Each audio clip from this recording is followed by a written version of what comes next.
क्या पहले डॉक्टर खान संजू वर्मा कह रही हैं कि हमसे मत पूछिए कि वो तेजो महालय है या ताजमहल है, कुतुब मीनार है, विष्णु स्तंभ है।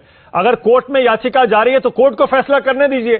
कोर्ट की प्रक्रिया का विरोध क्यों करते हैं, जैसे ज्ञानवापी में कर रहे हैं, फिर आगे भी आप इसमें बीजेपी को ले आते हैं। डॉक्टर अजीज खान बोलिए। देखिए मानक जी, ऐसा है कि कोर्ट के आदेश का कोई भी शख्स इस मुल्क का विरोध नहीं कर सकता। ये बहुत सीधी सी बात है। वो अलग बात है कि संजू जी समझ नहीं पा रहे हैं कि विरोध क्यों हुआ, क्योंकि इससे पहले जो ज्ञानवापी का जो इशू था, वो जो ऑर्डर आया था, उस ऑर्डर में साफ साफ लिखा था कि मस्जिद के परिसर का वीडियोग्राफी हो, मस्जिद के अंदर का जिक्र नहीं था। इसलिए मैं ये सीधा सीधा कह सकता हूं कि वो कहीं कोई विरोध नहीं था, क्योंकि लोग अंदर जाना चाहते थे, जो लोग वहां पे गए थे सर्वे करने, इसलिए उसका विरोध हुआ था। उसको अननेसेसरी गलत तरीके से प्रचारित ना किया जाए। दूसरी बात, हम जानना चाह रहे हैं कि ये पूरे देश में हो क्या रहा है। मानक जी साहब, अभी कुतुब मीनार भी आ गया, ज्ञानवापी भी चल रहा है, ताजमहल भी चल रहा है, और तमाम पता नहीं अभी क्या क्या मुद्दे और आएंगे। अभी लाल किला भी आएगा और तमाम मुद्दे आएंगे। हम जानना चाहते हैं ये पूरे मुल्क में आखिर ये बाढ़ जो आ गई है इस तरीके की मुद्दों की, आखिर क्यों? ये बड़ा अहम सवाल है। आज बीजेपी लगातार स्पॉन्सर कर रही है लोगों को, अपने लोगों को कहीं ना कहीं अलग अलग तरीके से कि साहब यहां मुकदमा कर दो, या फला काम कर दो, यहां ये। आखिर ऐसा क्यों? आज बीजेपी बैकफुट पर है, पूरे देश में बैकफुट पर है, क्योंकि महंगाई एक बड़ा मुद्दा इस देश का बन चुका है, बेरोजगारी एक बड़ा मुद्दा बन चुका है। अभी मैं न्यूज 24 पे आपकी चैनल पे ही देख रहा था, अभी कल परसों का डिबेट था कि साहब 2018 से आज तक अभी फौज में भर्ती तक नहीं हुई है और 81,000 पद खाली हैं। तमाम जगह प्रदर्शन हुआ, चाहे रांची में हुआ, चाहे आपके उत्तर प्रदेश में कई जगह हुआ, दूसरी जगहों पे हुआ। साहब इन मुद्दों को दबाना चाहिए। वो बीजेपी नहीं चाह रही कि ऐसे मुद्दे उभर के आए, नौजवानों को काम मिले। वो जवान जो भर्ती होना चाह रहा है, आपका चैनल उस बात को खुद दिखा रहा था कि वो लोग जवान अब बुढ़े हो रहे हैं, उनको नौकरी नहीं मिल रही है। लोग बेरोजगारी के कगार पर इस कदर पहुंच गए हैं, भूखमरी के कगार पर, लोग सवाल ना करें, इसलिए बीजेपी चाहती है स्पॉन्सर करके ऐसे मुद्दों को दबाना। पहली बात। दूसरी बात मैं जानना चाहता हूं कि जब अभी ज्ञानवापी का इशू है, वर्शिप एक्ट आ गया 91 में। अब वर्शिप एक्ट क्यों आया, इसकी वजह क्या थी? पार्लियामेंट में अगर कोई कानून पास हुआ तो क्या वजह थी? मकसद साफ था कि हिंदू और मुसलमान आपसी मोहब्बत और भाईचारे से रहे। जो जैसी स्थिति 47 के पहले की रही, वो स्थिति एज यूजुअल बरकरार रहे। आखिर ऐसे मुद्दों को उभारने का क्या मतलब? मतलब साफ है कि हिंदू और मुसलमान आपस में लड़ता रहे। नहीं डॉक्टर खान, एक सेकंड। डॉक्टर खान, आपने जो प्लेसेस ऑफ वर्शिप एक्ट की बात की 1991, ये सारा मामला ज्ञानवापी या फिर ताजमहल, संजू वर्मा कह रही है ये कोर्ट में ही तो जा रहा है। कोर्ट के बाहर, कानून के बाहर कोई काम थोड़े हो रहा है।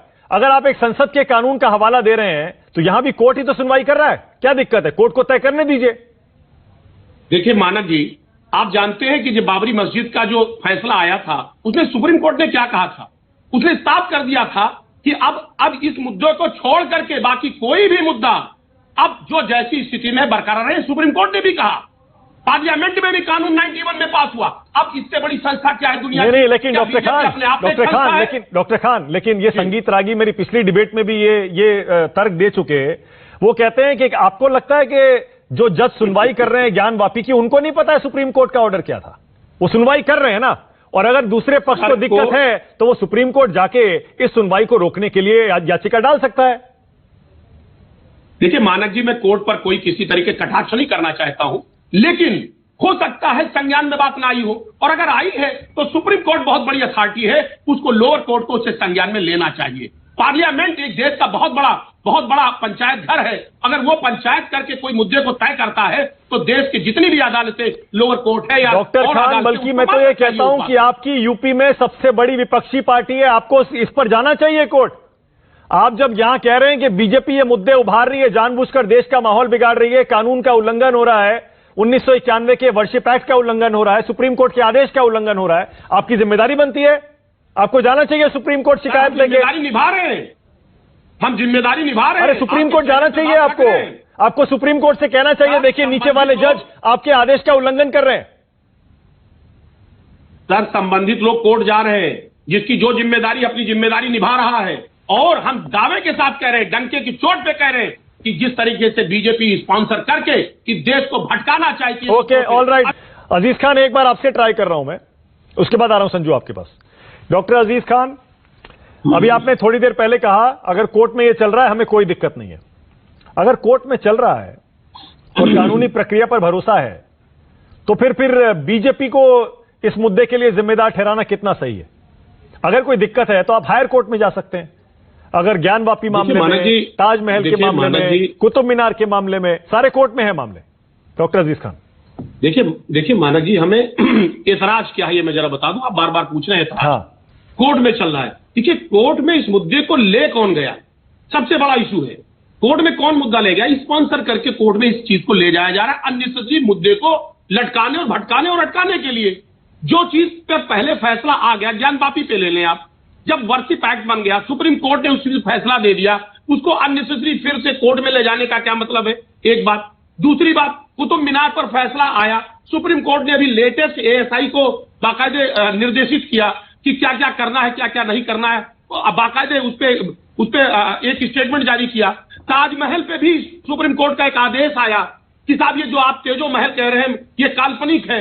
तो सारे फैसले आ चुके हैं, उसको अननेसेसरी हाइप देना, सब 22 कमरे खुलवाइए, तमाम तरीके के उसमें विवाद पैदा करना, इससे ये पता चलता है कि बीजेपी मुद्दों से लोगों को भटकाना चाहती है। वो इन्हीं मुद्दों में देश को भटका करके देश को कहीं ना कहीं गुमराह करना चाहती है। वो चाहती देश इन्हीं मुद्दों में उलझा रहे, असली मुद्दे उससे पूछे ना जाए। ओके, क्योंकि ऑलरेडी